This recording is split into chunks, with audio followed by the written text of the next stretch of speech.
Ya, Bapak Ibu, teman-teman sekalian, pada kali ini saya ingin mengajak Bapak Ibu, teman sekalian, untuk sama-sama kita merenungkan dalam renungan sebutir debu, yaitu tentang perangkap iblis. Bagaimana sih perangkap iblis? Ini di zaman akhir, Bapak Ibu, kita semua harus waspada. Karena banyak perangkap-perangkap yang dipasang oleh si jahat. Gunanya apa? Gunanya untuk menangkap kita dan menjadi pengikut si jahat, menjadi pengikut setan. Yaitu agar kita masuk neraka. Bapak Ibu, banyak sekali kejadian-kejadian ini di dunia ini sepertinya biasa-biasa saja. Tapi kalau kita tidak waspada, maka itu merupakan jerat-jerat dan perangkap-perangkap yang dipasang oleh si jahat. Contohnya apa? Contohnya adalah kartu kredit. Tanpa kartu kredit, kita sekarang sulit untuk berbelanja. Tanpa kartu ATM atau chips di kartu ATM, kita sulit untuk belanja. Kita akan dipermudah belanja dengan handphone. Cukup pencet, misalnya ada BCA virtual, pencet ke BCA virtual, maka dia transaksi terjadi. Jadi dimanapun kita bisa bertransaksi, di rumah, di mobil, di jalan, di tempat rekreasi, di pantai, di mana kita bisa. Dari sudut kemanusiaan dan logika, hal ini adalah baik. Hal ini adalah nikmat. Hal ini adalah simple. Hal ini praktis. Ya nggak, Bapak Ibu? Tapi bagaimana dari sudut kerohanian? Kita sudah tahu bahwa dalam kitab Wahyu, kalau kita memakai tanda 666 di sini atau di sini, di telapak tangan atau di dahi, maka kita otomatis jadi pengikutnya Lucifer, pengikut setan. Ya. Nah, zaman sekarang kita tanpa terasa kita sudah digiring masuk ke dalam sistem itu. Pelan tapi pasti, makin lama kita makin terjerat. Saya mau ajak Bapak Ibu, kita coba baca dari Yeremia 5 ayat 26. Itu sesungguhnya bunyinya ya, sesungguhnya di antara umatku terdapat orang-orang fasik, orang jahat, yang memasang jaringnya seperti penangkap burung. Mereka memasang perangkapnya. Mereka menangkap manusia.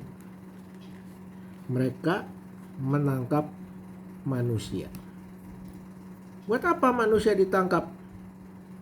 Buat jadi pengikut setan. Pengikut setan kemana? Ke neraka.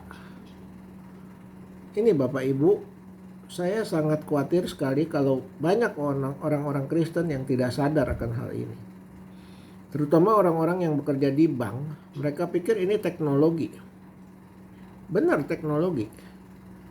Karena iblis akan menggunakan ilmu pengetahuan dan teknologi untuk menjerat kita semua. Contoh, dengan handphone kita pasang peduli lindungi untuk memonitor COVID, maka orang yang COVID langsung ketahuan. Bener kan? Orang yang COVID ketahuan. Nggak boleh masuk ke mall. Nah, di kitab Wahyu kan ada tulis, nanti Barang siapa tidak memakai tanda itu, tanda 666, dia tidak bisa membeli, menjual, dan tidak bisa ngapa-ngapain sampai akhirnya dia terpaksa memasang tanda itu. Masalahnya kalau kita pasang, kita masuk neraka. Ini yang saya prihatin, dan supaya Bapak Ibu teman-teman sekalian kita bisa sama-sama waspada dan selalu berdoa minta perlindungan Tuhan, pertolongan Tuhan. Supaya kalau boleh kita jangan masuk ke dalam zaman ini, tapi kita bisa langsung diangkat ke surga. Karena saya yakin kita tidak akan tahan kalau kita masuk ke dalam masa itu. Karena Bapak Ibu nggak bisa jual, nggak bisa beli, nggak bisa makan, nggak bisa ke dokter, nggak bisa ke supermarket kalau tidak pakai chip. Ini kan udah kelihatan, makin hari makin terkontrol, makin terdesak, umat-umat Kristen makin kecekik, makin kecekik, makin kecekik. Mungkin ada Bapak Ibu yang bertanya, mana bisa ketahuan? Kan itu masalah hati. Untuk percaya Tuhan atau tidak. Benar. Benar. Tapi dengan ada Google Search atau Google Map atau Google Assistant, Bapak Ibu kemana saja Google tahu. Google tahu. Bapak Ibu ke supermarket, Google tahu. Bapak Ibu mau ke Bandung, di mana di Kerawang daerah ke kilometer berapa ada kecelakaan, Google tahu dan dia memberitahu kita. Memang itu hal baik, bagus, sangat menolong, sangat membantu. Inilah jebakan-jebakannya setan. Seolah-olah baik, tapi sebenarnya tujuannya kita dibawa ke neraka. Ini tipu daya iblis, ini perangkap-perangkap iblis. Karena itu Bapak Ibu, hati-hati. Mohon kepada Tuhan supaya kita memiliki hati yang peka. Mohon kepada Tuhan supaya kita memiliki mata rohani yang tajam. Supaya kita bisa membedakan yang mana yang jerat-jerat yang dipasang si jahat, yang mana yang bukan. Yang mana yang bisa kita lakukan, yang mana tidak.